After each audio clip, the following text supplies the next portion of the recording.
प्रत्येक विद्यार्थी का म्हणणार मुलांनो, लक्षात घ्या चुका का होतात ह्या. अपवाद आहे, लक्षात ठेवण्याचा प्रयत्न करायचा. अपवाद आहे, लक्षात ठेवण्याचा प्रयत्न करायचा. वरती बघा, प्रत्येक विद्यार्थी का म्हणणार, इथं अर्थ आहे म्हणजे हा 1 नंबरला असेल. 1 नंबर नंतर का असेल 3 नंबर नंतर का असेल 2 नंबर. दिस एक्सपेक्टेड आन्सर. काय अर्थो, प्यारा आणि मेटा हे एक्सपेक्टेड आन्सर आहे. पण एक्सपेक्टेड आन्सर हे रॉंग आहे गाईज. नायट्रोफिनॉल साठी कोणती ट्रिक्स आहे? पॉम नावाची ट्रिक्स आहे. कोणती ट्रिक्स आहे? पॉम. POM पॉम.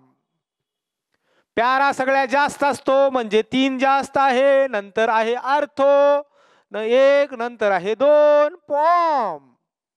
अपवाद आहे, अपवाद. लक्षात ठेवण्याचा प्रयत्न करा प्यारा नायट्रोफिनॉल साठी. In this way we finish the JOC perfectly. That's it about the today's content guys.